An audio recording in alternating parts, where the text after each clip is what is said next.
Assalamualaikum teman-teman. Perkenalkan, nama saya Yuliana dengan NIM 45190211070, Prodi Ilmu Administrasi Negara angkatan 2019, Fakultas Ilmu Sosial dan Ilmu Politik, Universitas Bosowa.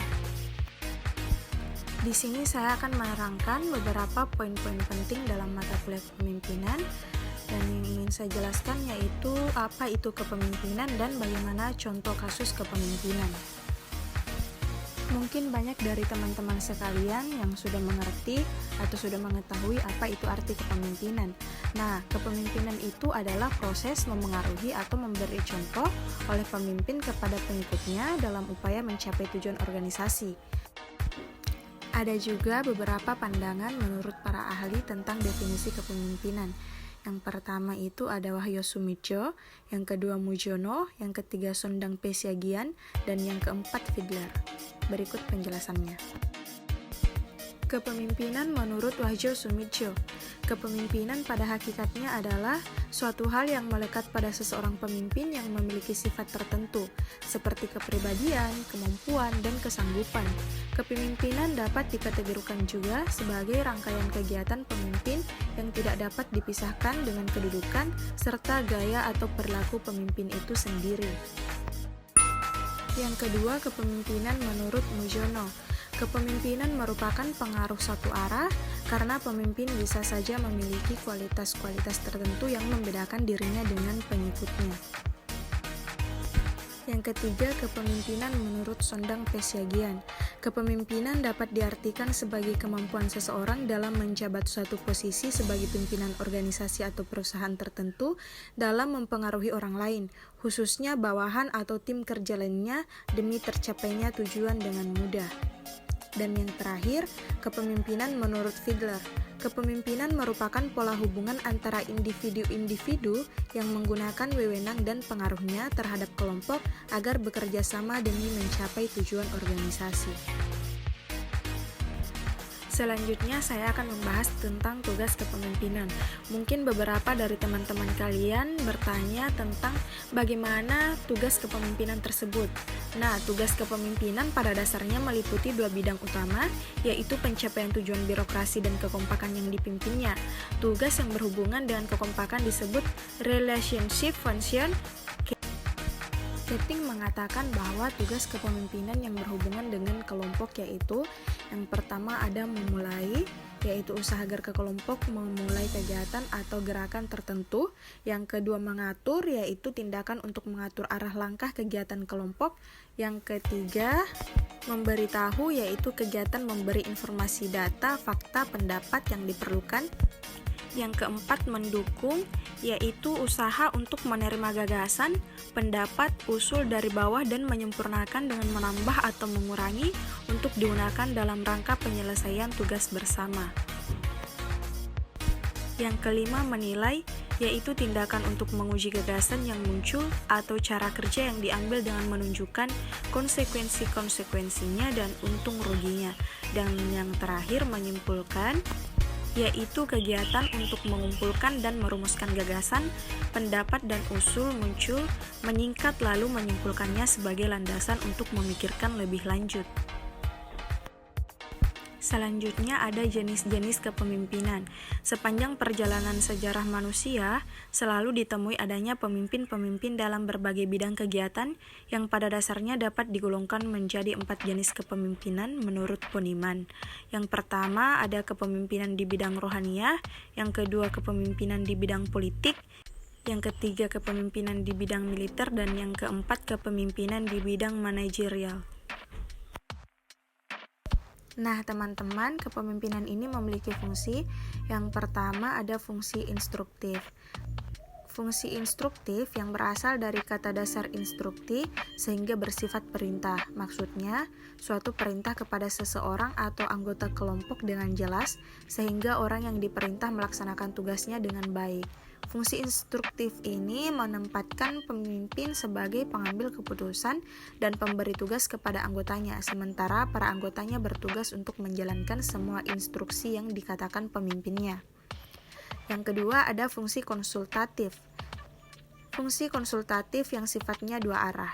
Maksudnya, Gaya kepemimpinan yang menganut kebiasaan mendengarkan pendapat atau pertimbangan bawahannya sebelum mengambil keputusan. Fungsi kepemimpinan ini menempatkan para anggota organisasi atau bawahan bisa melakukan konsultasi dengan pemimpinnya untuk mencari solusi terbaik dalam mencapai tujuan bersama. Yang ketiga ada fungsi partisipasi. Kepemimpinan memiliki fungsi partisipasi yang merupakan pengambilan bagian atau pengikutsertaan.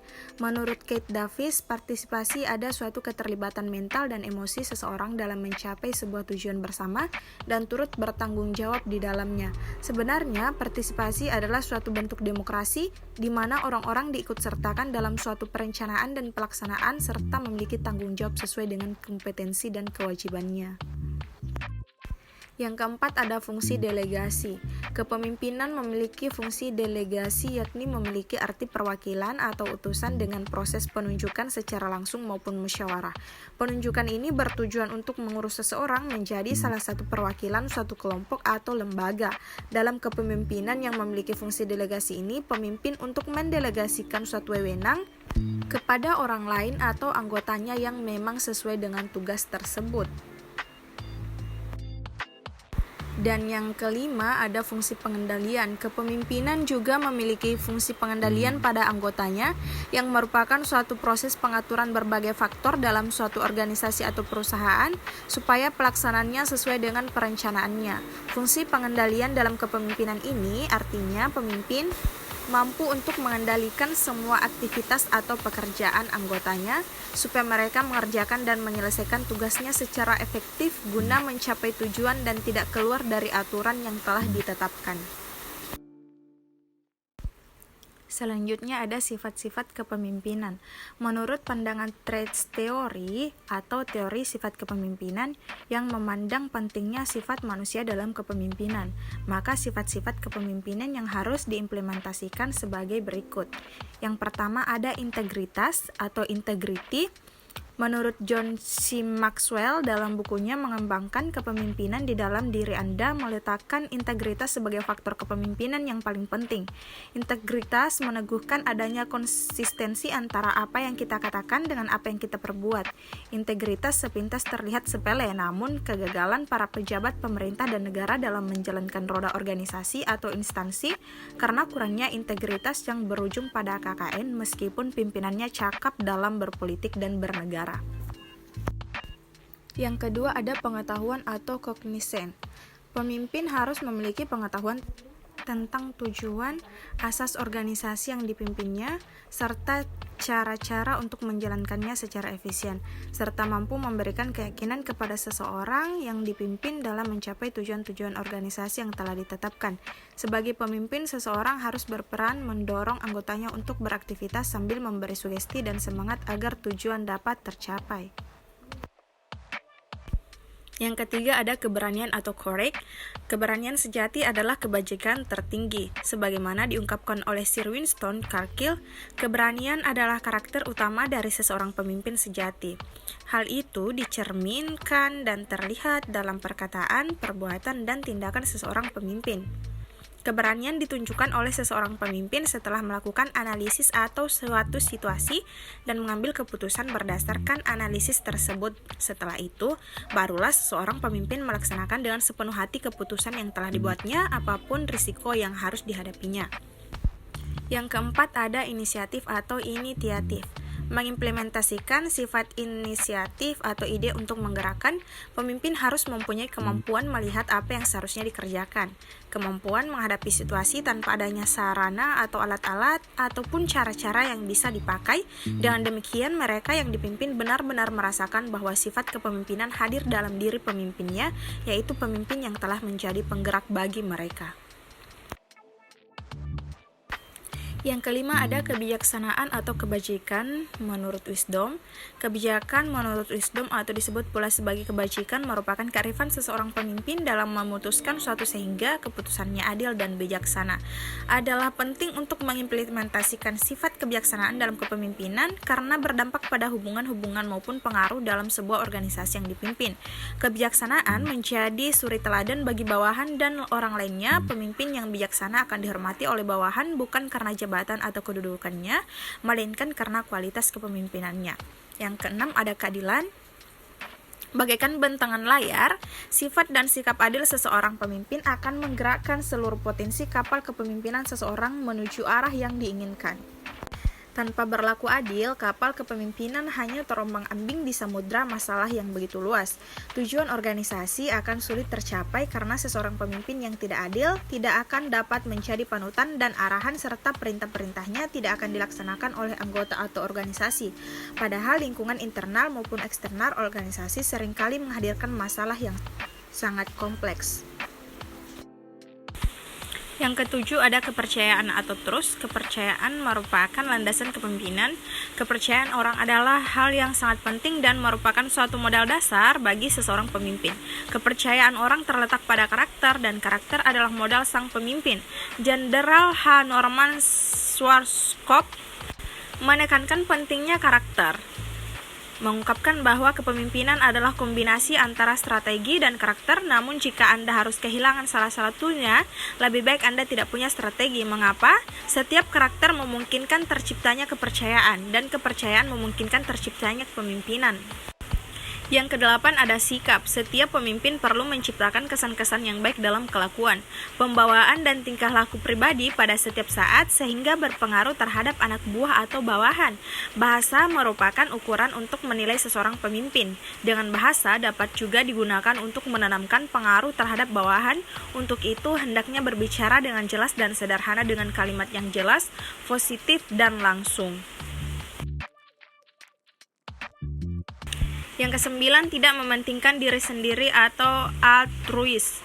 Adalah penting untuk mengimplementasikan sifat tidak mementingkan diri sendiri dalam kepemimpinan, yaitu sikap yang tidak mengambil keuntungan dari suatu situasi demi keuntungan sendiri dengan merugikan orang lain.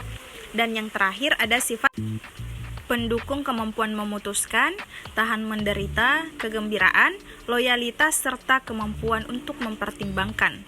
Pertama, kemampuan memutuskan. Seseorang pemimpin tidak saja dituntut untuk mampu membuat rencana-rencana dan melaksanakan rencana tersebut, tetapi juga harus mampu untuk memutuskan segala sesuatu yang perlu. Intinya adalah kemampuan membuat keputusan yang berkualitas. Yang kedua, tahan menderita atau tahan uji. Sifat kepemimpinan ini membuat pemimpin tidak lembek, cengeng, dan sifat ini akan membawa pada karakter mentalitas seseorang pemimpin. Ketiga, kegembiraan. Senantiasa menumbuhkan kegembiraan dalam kepemimpinan akan menghadirkan perasaan semangat dan sikap optimis dalam menjalankan tugas-tugas organisasi. Selanjutnya saya akan membahas tipe-tipe kepemimpinan. Yang pertama, otoriter. Kepemimpinan otoriter terpusat pada bos sebagai pemegang kekuasaan tertinggi. Pada tipe kepemimpinan ini, para pemimpin membuat keputusan, peraturan, dan prosedur berdasarkan pemikiran sendiri, dan merekalah juga yang bertanggung jawab. Yang kedua, demokratis. Berkebalikan dengan otoriter, tipe kepemimpinan demokratis mengutamakan kontribusi orang-orang di lingkungan kerja.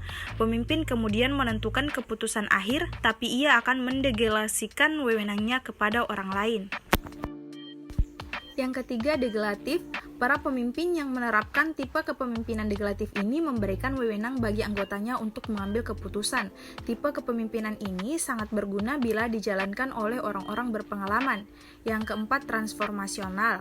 Berbeda dengan tipe lainnya, tipe kepemimpinan transformasional berfokus pada perubahan dalam organisasi, kelompok, dan unsur lain yang terlibat di dalamnya. Sang pemimpin mampu memotivasi kelompok dan mengarahkannya pada perubahan yang baik. Yang kelima, transaksional. Tipe kepemimpinan transaksional berfokus pada status pemimpin dan orang-orang yang dipimpinnya. Terdapat garis komando jelas yang harus dipatuhi sehingga semua orang memahami perannya masing-masing. Yang keenam, situasional. Tipe kepemimpinan yang unik sebab para pemimpin bertindak berdasarkan lingkungan kerja dan orang yang dihadapi. Teorinya mengatakan bahwa seseorang pemimpin bisa berfungsi dengan optimal bila perannya sesuai dengan situasi kerja.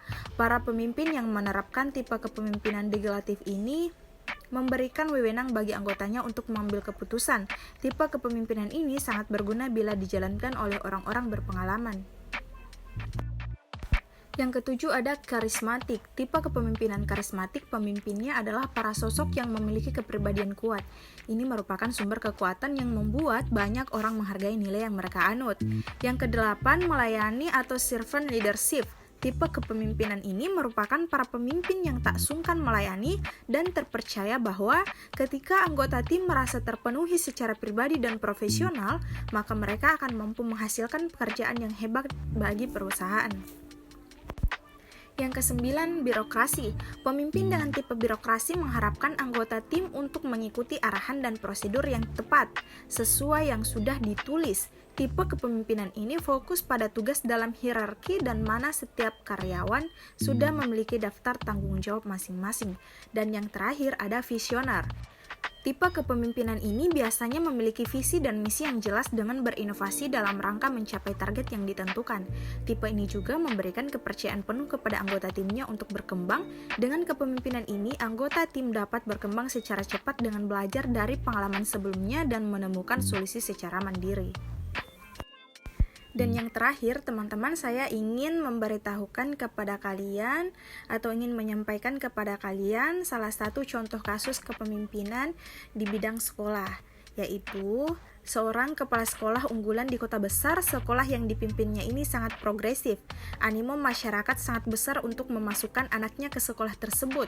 Sang kepala sekolah adalah tipe yang sangat semangat belajar tentang manajemen sekolah dan pelanggaran pendidikan yang berkualitas. Segala informasi yang ia dapatkan, baik dari hasil mengikuti seminar, workshop, studi banding, maupun arahan dan saran dari orang yang dianggap sukses dalam memimpin sekolah telah diterapkan.